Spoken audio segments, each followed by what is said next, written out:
Is NHL Sense Arena worth the cost?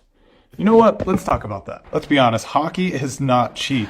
An extra ice time can cost over $150 an hour, and hockey camps cost hundreds. With NHL Sense Arena, you're getting access to hundreds of drills and training plans starting at $33 a month, where you can practice on a schedule that works for you. And new content is constantly added to the game. From new arenas to practice in, weekly challenges with their season mode, and new drills like the recently released USA Hockey training plans. This is such a great training tool for any hockey player or goalie. While hockey is definitely expensive, this is just over $1 a day. So, what are you waiting for? Level up your off-ice hockey training with NHL Sense Arena. And remember, gang, for listeners of Our Kids Play Hockey programming, we're offering $50 off an annual plan. Just head over to hockey.sensearena.com and use the code HockeyNeverStops at checkout. Again, that's hockey.sensearena.com. Use our code HockeyNeverStops at checkout and take your child's off-ice training to a new reality with NHL Sense Arena 25. Now, let's get you into this episode on the Our Kids Play Hockey Network.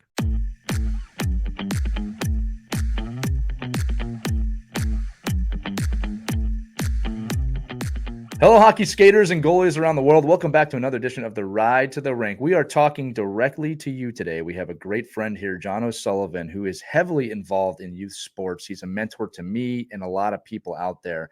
And we want to talk to you a little bit about the situations you run into as kids where maybe you don't like the messages your parents are giving you, or maybe they're talking too much in the car after the game. Whatever it is, it might be an uncomfortable moment where you just maybe need a little space. We want to ask John today, how, John, should those kids approach that conversation with their parents of maybe this is a little overbearing, and what can we do differently to make this more comfortable? That's a great question. And to all you young players out there, thanks for listening to this. I like to think from my own time growing up as an athlete to raising my own kids that car ride to games and from games, that space has to belong to you. That's your choice in that moment to decide, do I want to talk about the game, or do I need to do something else, to whether before the game to mentally prepare myself, or after the game to emotionally and physically recover. So one of the best things that you can do, because I know how miserable it can be when you're get in the car after a game and maybe your team lost, or maybe you didn't do well, and you're thinking, oh God, what's dad going to say, what's mom going to say? And what I'd like you all to do is be able to have a conversation with your parents beforehand and say, you know what, mom and dad, if I asked you how do you think I did, or asked you to talk about the game, then that means I would like to talk about it now. But if I don't ask you, if I don't bring it up, then can we just go get lunch or go get dinner and just have some time? Because that means I'm not ready to talk about it yet. And if you want to not talk about the game with your parents and the ride home, what you need to do is come to an agreement with them when is a good time to talk about it. So maybe it's after dinner before you go to bed that night. Maybe it's the next morning before breakfast. Whenever it is, you know, your parents who drive you around and make all this commitment, they're allowed to have a conversation with you about your sporting experience. But your job is to tell them when's a good time to have that conversation. So have the courage to do that. Don't do it in the car ride after. Do it away from the rink, away from practice, not after a game, and come up with a great time to have those conversations and some rules and boundaries around them. And if you can do that with your parents, then you're going to have a much happier sports experience. And John, one more thing I want to tap on with this is that, and that was fantastic advice for the kids listening. I know having that conversation can seem really scary, right? Because your mom or dad or guardian might really seem like they care about the game, and they probably do, but they care about you more than that game. And the reason I know that is because if they didn't care, they wouldn't talk about it at all. All right. They're talking to you because they care.